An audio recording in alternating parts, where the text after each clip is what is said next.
What is good, guys? Welcome back to a new video. In today's video, we are installing some gauges on the Genesis Coupe. Right here is the boost gauge.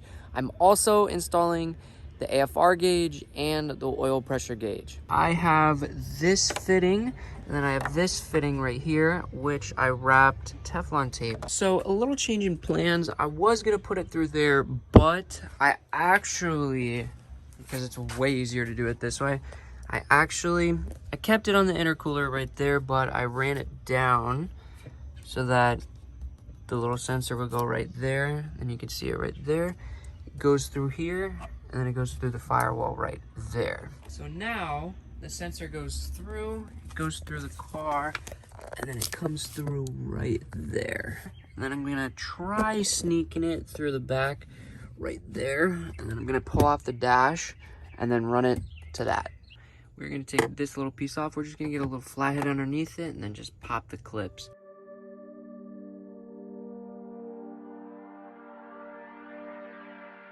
Now we are gonna take off this screw, there's one on that side, and then I'll be able to pull in the wire through there. So I've pretty much taken out all of these. This is the only one that I can't really get out. So what I'm gonna do is I'm just gonna take a little Phillips head and then get off these two bolts, and then this little part should pop off. All right, so it is right there. It's this wire. It's gonna connect to the gauge in the back.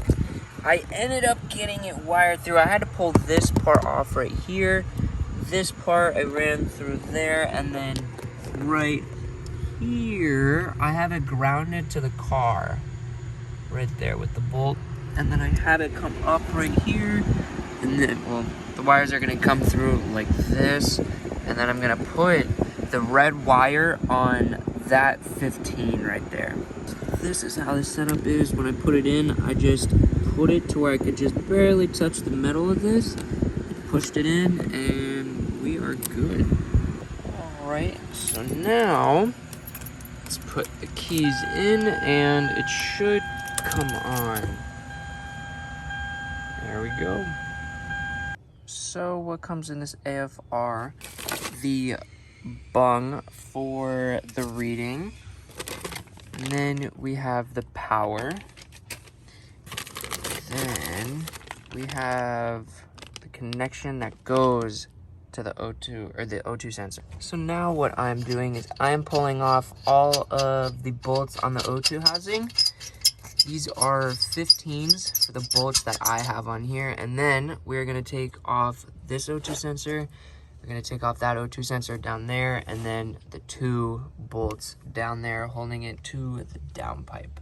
This is what the new O2 housing looks like. Yes, it's ISR. To be honest, this is not the best. As you can see right here, there's a bunch of welds because it always cracked right there. But the AFR gauge is gonna go right there or right there. All right, so now we have the new downpipe in. All the bolts are bolted up. This is the upstream O2 sensor. That one is the AFR gauge, and that one is the downstream. Now, let's go to the oil pressure sensor. All right, so the oil pressure sensor is right there. So I'm gonna unscrew that. Then I have a fitting that I will screw into the oil filter housing. Then I will be able to see my oil pressure. All right, now we are just gonna pull this off. And I have a little bucket right here just in case it gets everywhere, which I have a feeling it might, but let's hope not. Oh, good. There's a little bit of oil on it. Not too bad though. Just like the other gauges, this is what's in it. That is the sensor. This is the oil pressure gauge.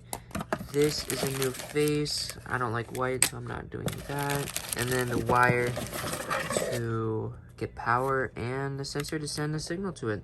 This is the fitting that I was talking about. I'll put the link to it in the bio just in case you guys want to get the same thing. This is how I have it set up. You guys can see that I have Teflon tape in there just so I don't have any leaks.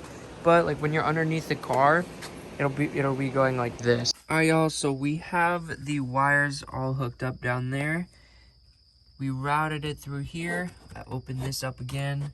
This is for the oil pressure gauge. So now what we're gonna do, we are gonna go underneath here again, pull them out, and then we're gonna push it into this and then connect them all to the gauges. Something that I think is so sick that AEM gave me was there's like a little bracket on the back that just goes like this, and it goes right on the back of this, so it holds the gauge perfectly in place.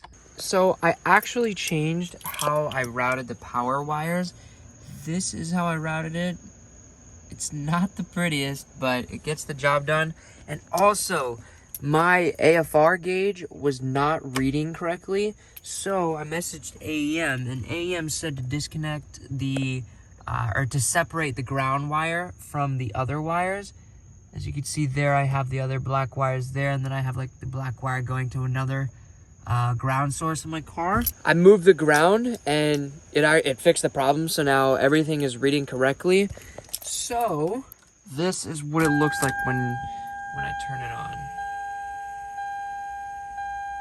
Poo.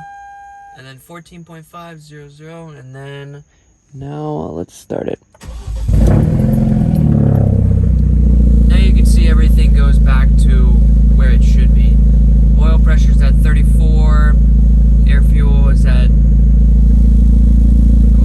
hold on, let it stabilize. There we go, now it's at 14.7. Now that those are installed, I can finally get the car tuned. So, stay tuned for that. Smash that like button, subscribe, see you in the next one. Peace.